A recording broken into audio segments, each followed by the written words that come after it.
I'm Glenn Darcy, Vice President of Product Management for Arturia. This is part 2 in our Buchla Music Easel video series. In this video, I'll be covering the main modulation and control sources.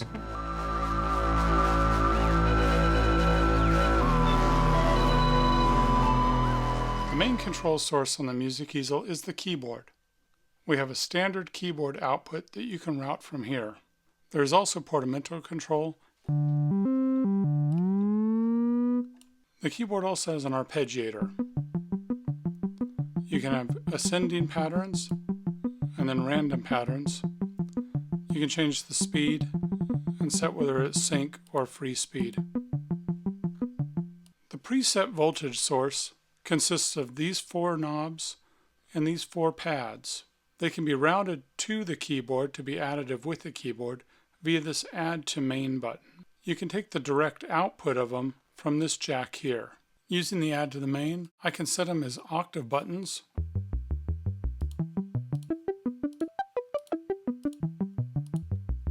or I can set preset voltages, and this allows me to set different transpositions. So if I hold one chord on the keyboard, I can then set these to different voltage settings and then transpose.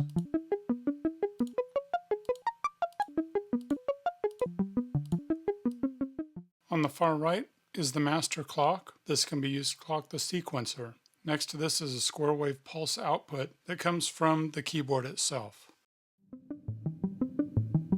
On the upper left front panel is a 5-step sequencer.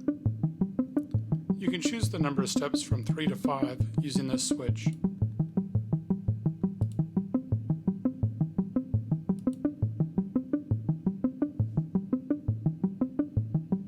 You can also choose the trigger select source.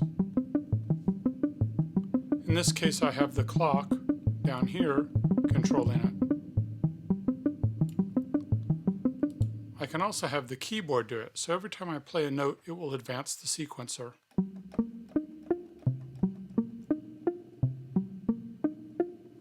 Or I can use the pulsar. The pulse sequence switches will set what rhythm is output. Modules like the envelope generator and pulsar can be set to sequencer as their triggering source.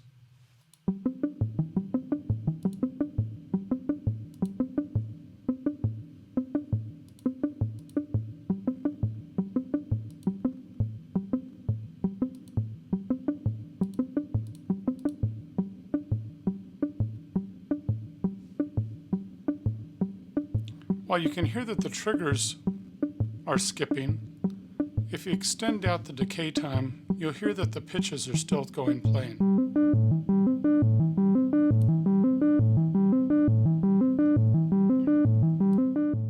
The sequencer voltage levels are where you can set the output for each step. In this case, I've taken the sequencer output, which are these blue jacks here, and I've just routed it into the pitch of the complex oscillator.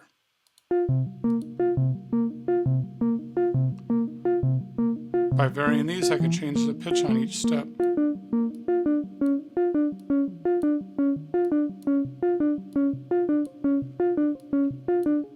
Now, in a similar way, I could also just use this for timbral control instead of pitch control.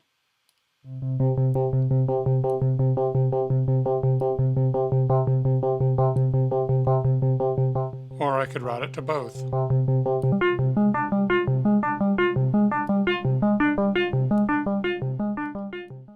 The envelope generator can operate in 3 modes. It can be an attack, sustain, hold, release with a sustain setting. It can be an attack, hold, release with a transient where it will raise up on the attack. It will sustain for a given amount of time based on the slider and then release.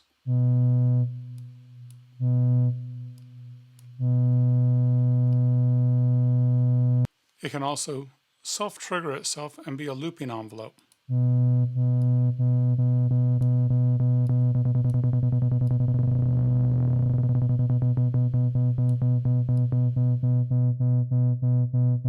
This allows it to actually work as an LFO.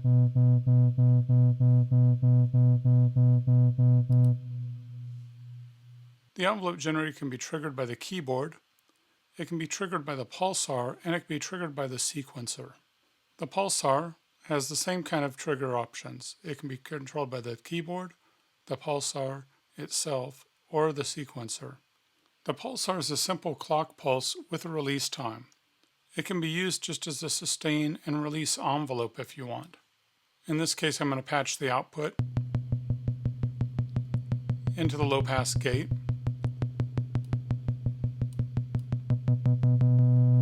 And you can hear the period with which it's going to decay out.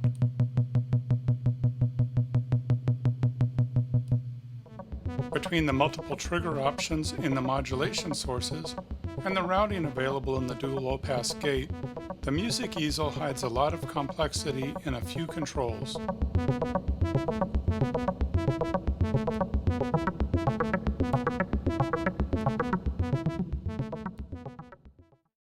The patching system is fairly simple once you understand it. The outputs are all color coordinated to match the modulation source. Blue is sequencer, white is your random voltage controller, orange is the envelope generator, yellow is pulsar, and lavender is aftertouch.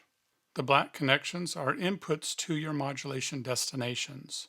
All of the input destinations have an arrow that lead up to a slider. This slider gives you the amount of modulation for that destination.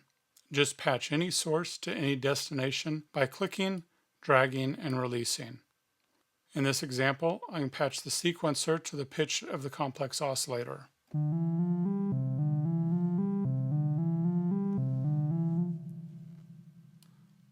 I could then just patch the envelope generator into the pitch. Or let's do the pulsar instead.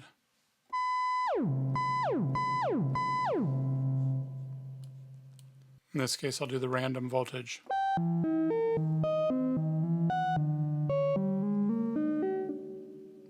This covers the features on the front panel. You have the tools now to start digging into each module and seeing how far they can take you. Look for part 3 in this video series, where we'll be covering the advanced features and new functions that we've added into the Buchla Music Easel V.